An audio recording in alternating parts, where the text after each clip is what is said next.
Hey everyone, it's Sophie from Build Your Jungle, and today we are going to be talking about another thing down in planty history, and it is the top 10 plants that were grown in ancient Egypt. The ancient Egyptian era is one that I think captivates a lot of us because it is just so unique when you compare it to the history of Western countries at similar times. And not only are we able to guess and piece together what's happened through artifacts, but also we've got actual hieroglyphics, we've got actual papyrus scrolls that really documented the time well. In a lot of the burial tombs that they'd have, they would find like huge pages and pages long of scrolls that just documented the history. Hieroglyphs were such an incredible way of recording information, and I'm going to be showing you a lot of them throughout this video. And if you think about it, it's the first form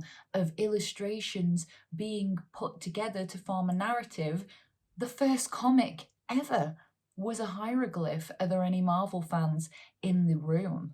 So the ancient Egyptians, yes, they did have gardens, and they were mainly housed either indoors or with some kind of shelter, because if you're thinking about it, it's like really hot and dry, and then crops and stuff would be grown actually around the Nile, irrigated by the Nile, which is the longest river in Egypt, and they really relied on that for crop irrigation. Historians say that the Nile was the lifeblood of the ancient Egyptian civilization, and having that access to water really helped them to keep plants alive in such an extreme climate. Because if you think about it, it's kind of allowing them to grow a bit semi-hydroponically, but not technically, because a lot of these plants would root into the mud in the riverbed, because it would produce this very mineral containing silt, very mineral nutrient rich silt along the bed of the Nile, and it was a great place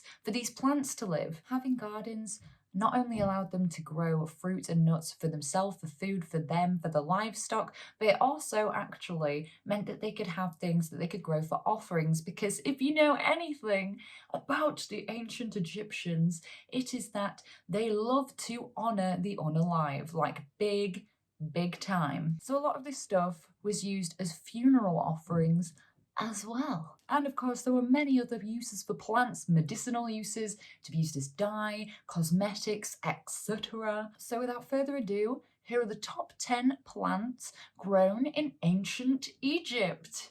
At number 1, we have the one that is the one you may have heard of, but when I tell you all these cool facts about it, it's even cooler than you think, and it's papyrus. If you ever studied ancient history at school, you probably know what papyrus is. You've probably been asked to make a papyrus scroll by your RE teacher or your religious studies teacher, because that's what happened to me. It was mainly grown in the Nile delta ponds, so it would root down into the mud, like I was saying before.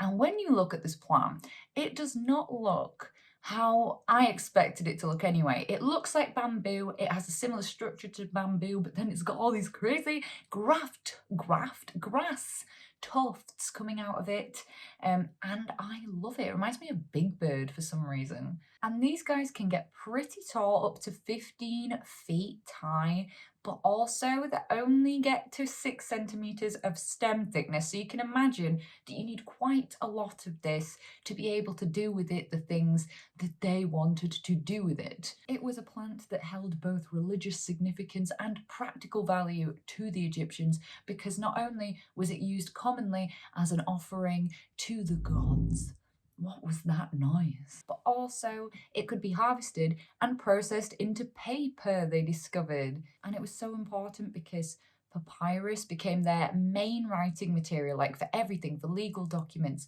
artwork, whatever you want, scrolls, documentation, everything. It was so important. A cultural essential. And it wasn't just paper, my friends. No, they used this to make cloths, to make textiles, to make cards, basically a lot of different things of that variety. But to make the paper, and I find this very interesting, and imagine doing this with only your hands and manual tools. nature stores. So they would have to harvest the pith from the stem, which is why I'm saying imagine how much papyrus you would need to grow to get a lot of this stuff. And then the pith is dried out, it's processed into strips, which are then laid across each other. So you'll have like a row of them all going this way and then on top like this, and keep doing that. And then they would coat it in something. What was it that they'd coat it in? The sap. It was coated in the sap. They used the sap from the plant to seal it all in. And they also invented a very funky form of bookbinding because they realized that they could use the sap like glue. So they did bookbinding with it as well. So very cool. It's how they made all the big papyrus scrolls as well. At number 2, we have the lotus flower, and this became a huge deal and a thing that symbolized many different things in religion. It can be found on a huge variety of ancient Egyptian artifacts, but also it became specifically associated with spiritual rebirth. When Tutankhamun, King Tutankhamun's tomb was found, they actually found lotus flower seeds scattered around, and that's led to speculation that it may also have been used as an anesthetic for pain relief, and also to put you in like a trance state because it is a hallucinogenic. And people would actually go and eat the flowers, find the flowers and eat the flowers because they thought it had healing properties. So I'm just imagining a bunch of ancient Egyptians like accidentally off the noonahs on lotus flowers. I like to think of it as the superfood of the time. There was just this one first guy that was like, I'm gonna eat this because it probably is really good for you, and everyone's doing it and throwing them back like the turmeric lattes. On a serious note though, like the lotus flower was so important to them culturally. It actually is very involved in the origin story of their sun god Atum. Legend has it that a lotus flower drifted out of the water and opened, and the sun god Atum rose out of the lotus flower, and each night when the sun went down he would return to the lotus flower and it would curl up its petals to protect him from harm. Very nice story. And I love it when there's something that's to us now in modern times is really obviously just someone that's looked at something, observed something that's naturally happening in the environment, and then they've attributed magical properties to that, when really it is the biology of the lotus flower and it's just the sun, the normal sunrise and sunset.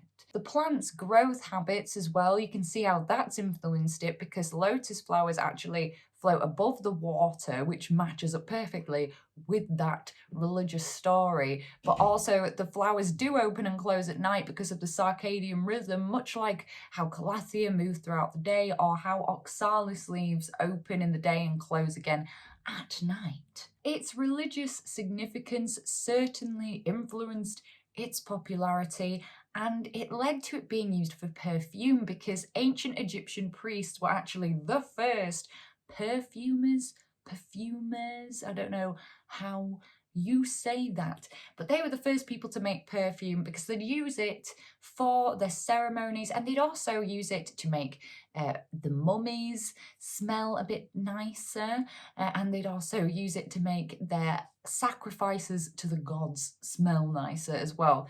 And also the idea of anointing things in healing oils and things like that. Cleopatra was also allegedly a fan of a good old lotus bath. Who isn't?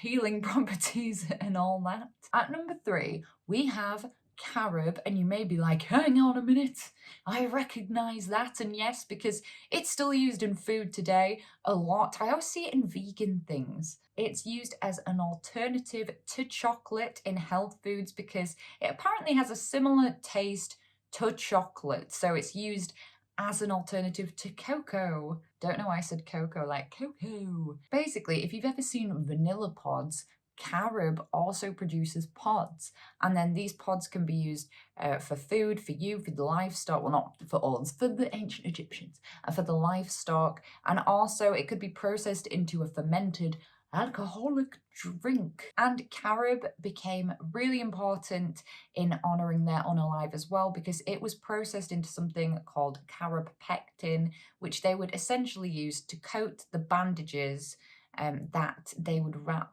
mummies in. And just for context, if anyone is not familiar with this fact about ancient Egypt, if you've ever seen something like this in a cartoon, this is a mummy. You may already know that. But mummies all come from, in the first place, ancient Egypt, because they would mummify the unalive to honour them and preserve the bodies and stuff, and because they thought it had spiritual significance to do so as well, just like when people are buried for certain reasons or when people are cremated for certain reasons, they like to mummify people. So anything that is so important and essential in the mummification process is going to be on this list, because they couldn't have done it without carob. Basically, inside the pods, there is a powder. This powder can be mixed up into a paste, and the paste would be used to dip the bandages in and wrap everything up like a very morbid paper mache. People also used ground up carob as a deodorant, so it does make sense to use it on mummies if you think about it, because it would help keep them smelling squeaky clean. And carob was culturally important in other ways, being a key ingredient in beer, and the ancient Egyptian had like 15 different types of beer, I think, at least, and different wines, so it was very important. And it was a lot more popular drink than you would think it would have been. They even rationed some to the people that were being forced to work on the pyramids, like every day instead of water, like probably because it's easier to keep in larger quantities. I don't really know. There was this huge scroll found, and it was over 40 meters long, and it was a papyrus scroll. I think it was called the Great Harrison Papyrus, and it basically documented carob in that, because it showed King Ramses III having donated over 100,000 carob pods to temples during festivals, so it was an important religious offering. And even the actual tree itself had other uses, because they would have used the wood to make furniture, weapons, and so on and so forth. At number 4, we have the date palm, and it's believed to be the species Phoenix dactytifera, is that it? This important food source has grown natively in Egypt since 2500 CE, because it's a great place for them to have a really high yield of dates, because they like it hot. It was also used as a way to sweeten other food. It was put in bread, it was made into date wine, and it became a lot more significant for the ancient Egyptians, clearly, because the word for date, the hieroglyph for date, actually just became sweet, or the adjective sweet. They even learned how to hand-pollinate the dates themselves, and if that's not impressive, I don't know what is. They did make very big leaps and bounds in farming for us in that era, so not surprising, but so cool that they figured that out. I mean, they literally invented the hoe, so if that's not iconic, I don't know what is, really. Again, as with many things that the Egyptians found to be bountiful, they associated it with religion. They actually found a garland made of the leaves of a date palm at Tutankhamun's tomb. They're also associated with a number of gods, primarily the sun god Ra, but also Nut, who is the sky goddess, or lady of the date palm, I think. People associated date palms with the passage of time, and therefore it became the hieroglyph to mark a year of time having passed. It was the date palm with horizontal lines across the, what's that called? The trunk. And this also became the image, the hieroglyph that represented Upper Egypt, because it used to be divided into Upper Egypt and Lower Egypt. And then within that, there were a whole bunch of things called nomes, which are like counties, I guess, or states if you're American. The date palm was and still is of huge socio-economic importance to Egypt, because Egypt has the highest yield of dates to date And shout out to the Don palm for being another religious symbol of the time, but I didn't want to get all repetitive, so we're not including the Don palm as its own thing right now. Coming in at number 5, we have Tamarisk, which is a type of tree. These trees became rooted, sorry, I'll stop, in ancient Egyptian mythological stuffs because it was said that the body of Osiris was hidden in a tamarisk tree until it was retrieved by Isis. It was also the sacred tree of the god Wepawet. I love that name. He's another dog one that looks like Anubis, but it's not Anubis. And Wepawet means opener of ways, so he was associated with guiding people through to the afterlife and like removing any threats for them, but also with navigation in general, and he was often pictured with the tamarisk tree. Tamarisk trees had a huge number of practical uses for firewood, for furniture and things like that, but it had an added bonus that people didn't quite expect, that technically did not come from the tree, but they thought that it did at the time. Lots and lots of insects would be attracted to the tamarisk tree and they would release honeydew, which, as plenty people, we probably know about honeydew from aphids and stuff like that. And they would collect this honeydew and use it as sweetener and as a food source itself. They thought it was like the nectar of the gods. And what's really interesting about this is how many other religions picked up on this and had this kind of exact same reaction as well. Because if you've ever studied Christianity at school or whatever,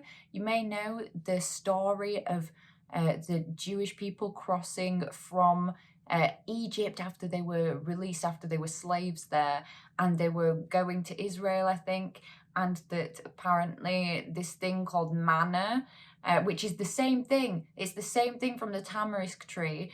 It was said that the Christian God put manna, confusing myself now, manna on the trees to help them or whatever, but I think that they kind of do a metaphor of it being like some weird bread, some unknown thing, but really it's just like it's an unknown thing. I really feel like anyone eating this just did not really know what it was. This also carried over to Persia. They call it, I think, Taranjabin,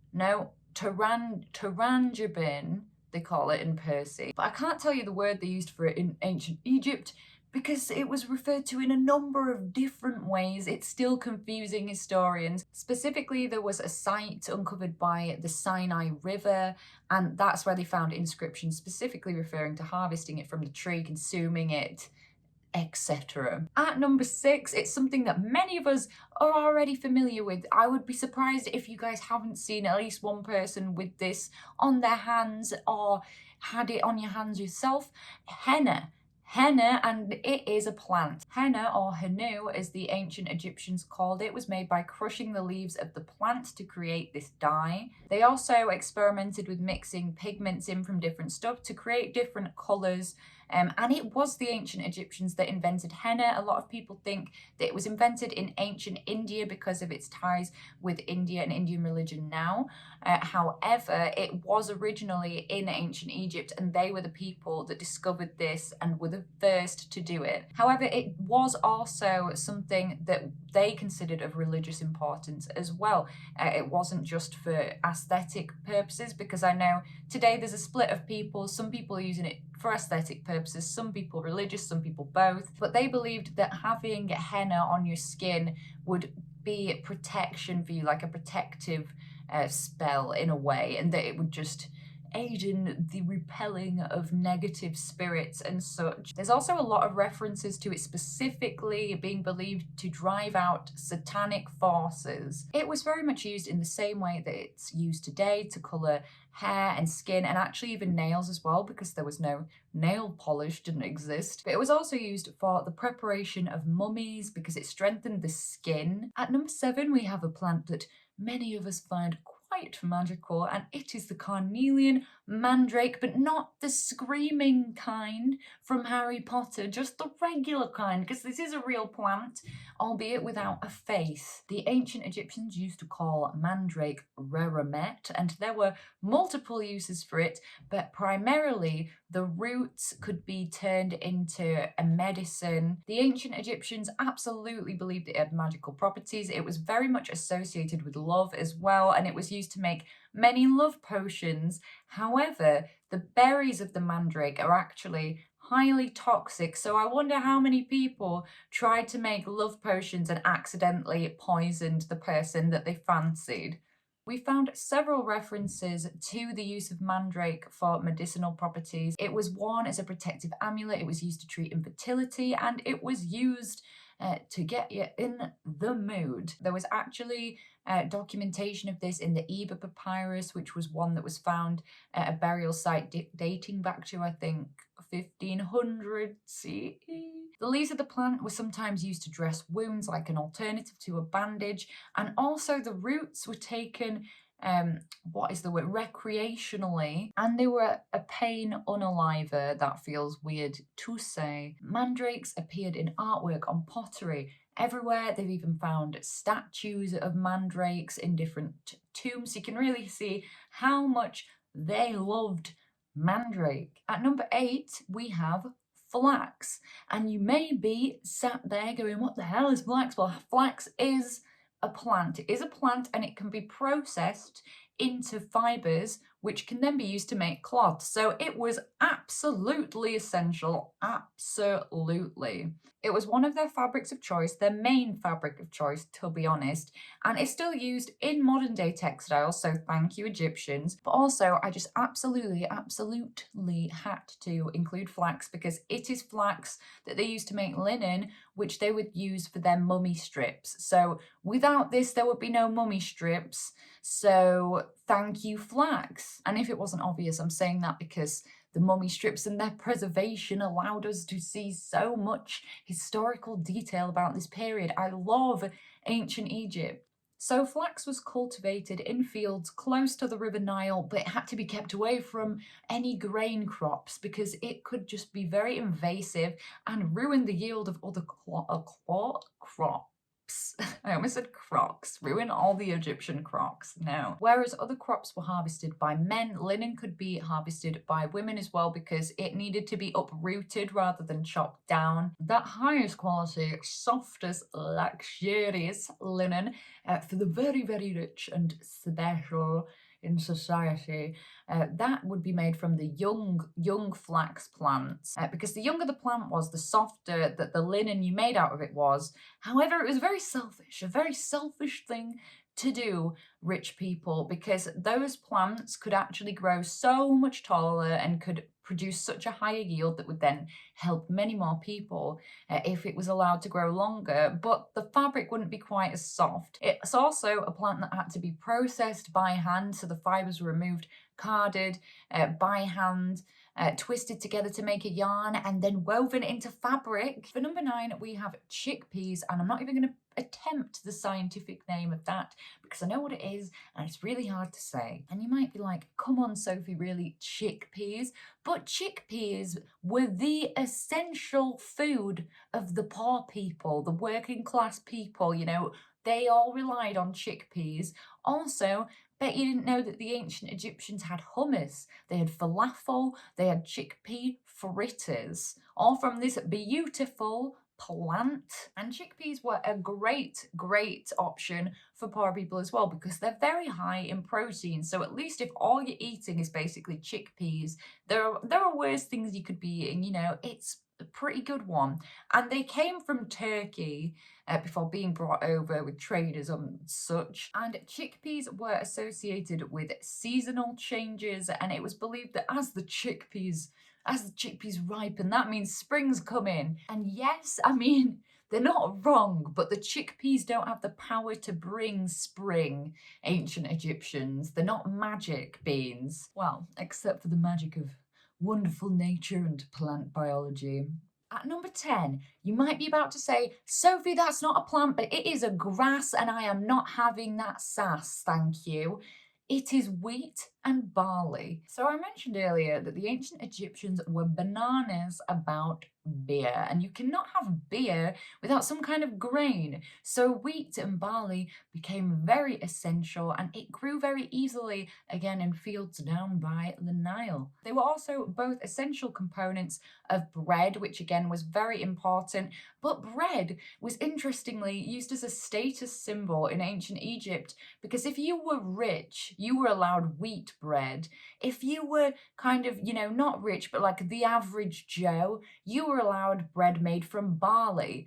But if you were poor, you had to have something called sorghum. I think that's how you pronounce it, sorghum. And the bread you were eating very much indicated to everybody else where you stood financially. Out of all of the plants that I've talked about today, these grains, wheat and barley, were actually the first thing that they started to actually grow domestically. It's the first plant that the ancient Egyptians got organized and was like, yes, this is a good idea, this is going to work, we're going to put good farming efforts into scaling this up, because it had been a big hit in Africa, and traders from Africa brought it over to Egypt, and they obviously realized that it grew really well in their hot climate and that it was going to be a good thing for them to use. And that's really the foundation, the initial building block of any kind of organized ancient Egyptian society, was when they started farming wheat. And of course, when they started farming wheat,